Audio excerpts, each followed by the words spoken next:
சமூக வலைதளங்களில் தொடர்ந்து அதிகரித்து வரும் சாதிய கருத்து மோதல்கள், சமத்துவத்தை சீர்குலைக்கும் இது போன்ற பதிவுகள் வருங்காலங்களில் தவிர்க்கப்படுமா? ராமநாதபுரம் மாவட்டம் பரமக்குடியில் வருகின்ற செப்டம்பர் 11ஆம் தேதி சமூக நீதி போராளி தியாகி திரு வே. இம்மானுவேல் சேகரன் அவர்களின் 67வது குருபூஜை விழா அனைவராலும் வெகு சிறப்பாக கொண்டாடப்பட உள்ளது. இதனைத் தொடர்ந்து அவரது தியாகத்தை போற்றும் வகையில் அவரது பிறந்த நாளான அக்டோபர் 9ஆம் தேதியை அரசு விழாவாக அறிவித்திருந்தது தமிழக அரசு. அதன்படி இந்த ஆண்டு அவரது பிறந்த நாள் 100வது ஜெயந்தி அரசு விழாவாக கொண்டாடப்பட உள்ளது. தியாகியாரின் இரு பெரும் விழாக்களும் அடுத்தடுத்து வருவதால் மாவட்ட நிர்வாகம் சார்பில் பாதுகாப்பு ஏற்பாடுகள் பலப்படுத்தப்பட்டு வருகின்றன. இந்த நிலையில் தியாக பெருஞ்சுடர் திரு இம்மானுவேல் சேகரன் அவர்களை இழிவுபடுத்தும் நோக்கில் சமூக வலைதளங்களில் சாதிய உணர்வை தூண்டும் வகையில் சிலர் அவதூறு கருத்துக்களை பேசியும் பரப்பியும் பதிவிட்டும் வருகின்றனர் என்னும் குற்றச்சாட்டு எழுந்துள்ளது. மேலும் இது போன்ற செயல்கள் சமூக ஊடகங்களில் தொடர்ந்து பெரும் சர்ச்சைக்குள்ளாகி வருகிறது.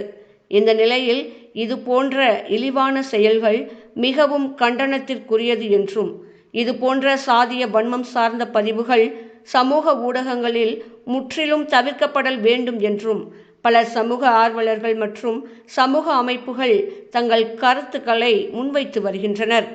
வரும் அக்டோபர் 9ஆம் தேதி தியாகியாரின் பிறந்த நாளை அரசை ஏற்று அரசு விழாவாக கொண்டாடும் நிலையில், முன்னதாக சேர சோழர் பாண்டியர் சங்கம் தமிழ்நாடு தமிழீழம் நிறுவனர் டாக்டர் திரு ராஜராஜவர்மன் அவர்கள் தனது பதிவு ஒன்றை வெளியிட்டுள்ளார்.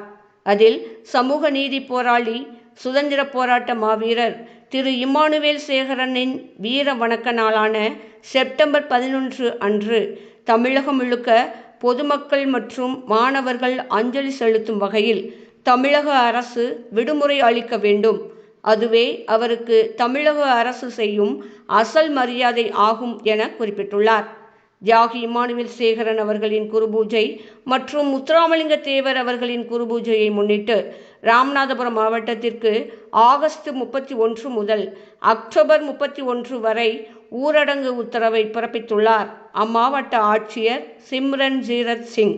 இதனைத் தொடர்ந்து சிவகங்கை மாவட்டத்திலும் செப்டம்பர் 11 அன்று ஒரு நாள் மட்டும் சிவகங்கை, திருப்புவனம், மானாமதுரை மற்றும் இளையான்குடி ஆகிய 4 மாவட்டங்களுக்கு விடுமுறை அளிக்கப்பட்டுள்ளது என்றும், விடுமுறைக்கு மாற்றாக அக்டோபர் 2ஆம் தேதி கல்வி நிலையங்கள் செயல்படும் எனவும் சிவகங்கை மாவட்ட ஆட்சியர் ஆசா அஜித் அறிவித்துள்ளார்.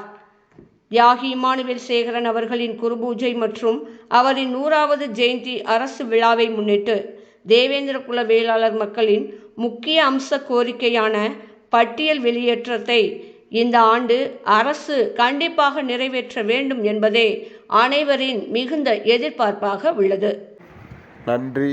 இவன் டி.கே.வி. ராஜாஸ். மீண்டும் மற்றொரு காணொளி.